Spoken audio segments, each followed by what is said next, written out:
Tout ce que je fais pour quelqu'un d'autre, celui que j'éduque, c'est pour son bien. Il ne me vient pas à l'esprit que je le fasse pour son mal. Ce que je fais pour lui, ce n'est pas neutre non plus.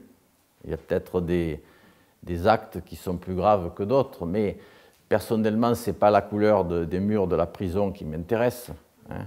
Encore que ça compte, hein. C'est est-ce que je dois rester dans la prison? Qu'est-ce qui me pousse, moi, à vouloir agir pour le bien d'un autre? Et c'est ce mécanisme-là qui est le fondement de l'éducation, et c'est ce mécanisme-là profond que j'interroge.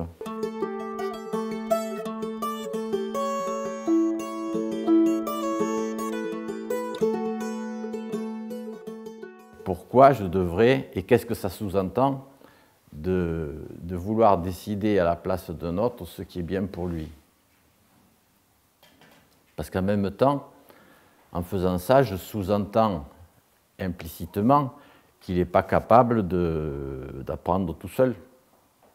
C'est déjà un progrès, de mon point de vue, si je me rends compte qu'en fait, ce que je veux pour le bien d'un autre, en réalité, c'est mon propre bien, quoi.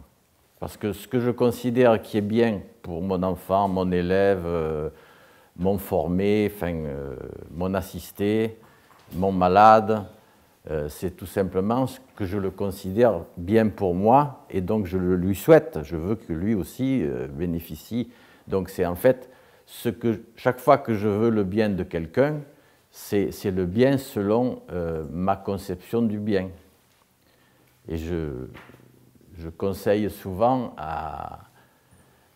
aux parents, aux éducateurs de marquer justement tout ce qu'ils souhaitent pour leur enfant, leur élève, leur étudiant, et ensuite de le regarder et de se l'appliquer à soi-même. Et ça marche à tous les coups. Généralement, ce que je veux pour quelqu'un que j'aime, c'est en fait ce que je veux pour moi, quoi, hein. Lorsque je suis avec un enfant, hein, enfin, soit qu'il naît dans la famille, soit que je l'ai dans une salle de classe ou que je le rencontre ailleurs, il va réactiver forcément ce que j'ai vécu moi enfant. Et je vais vouloir pour lui probablement l'inverse de ce que j'ai eu, ou au contraire ce que j'ai apprécié enfant. Je ne peux pas, à mon avis, ne pas... comment dire, ne pas vouloir pour lui des choses qui me concernent moi.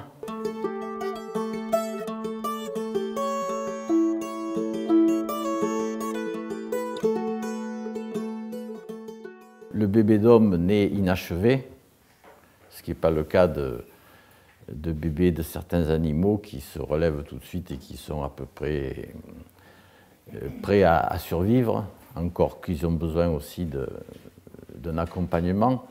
Et donc, si je laisse un bébé sans soins, il ne survit pas, hein. Alors, il a besoin de soins, mais toute la question est de savoir de quels soins, hein. Et si c'est Laurence Pernou ou le docteur Spock qui me disent les besoins de mon enfant, vous voyez là, voilà. Ou si c'est ma maman, parce qu'elle a beaucoup d'expérience, ou si c'est une sage-femme. En réalité, j'ai besoin de personne pour savoir. C'est lui qui va me dire ses besoins. Dès qu'il se met à manifester d'une manière ou d'une autre qu'il a besoin d'eau, de téter, de dormir, d'être à l'aise, enfin d'avoir ma compagnie, c'est lui qui le décide, hein, et il le fait comprendre. Alors c'est à moi de m'ajuster pour savoir qu'est-ce qu'il demande. Mais c'est différent lorsque c'est lui qui le demande et que lorsque c'est moi qui décide. Et justement, dans l'expression que tu as employée, c'est comment je détermine. Non, ce n'est pas je qui détermine, c'est lui-même qui va déterminer. Mais ça suppose bien sûr que je sois à l'écoute et dans cette position qui est que je lui fournisse ce qu'il ne peut pas encore obtenir. Alors, c'est effectivement à partir de ce fondement et de cette base que je peux justifier après que je contrôle et prends soin des enfants jusqu'à un âge très avancé. Et Ivan Illich appelait les professions déresponsabilisatrices, notamment la profession des enseignants, la profession des soins de santé, la profession des assistants sociaux, c'est-à-dire tous ces gens des experts, toutes ces professions qui prennent les décisions à la place des autres.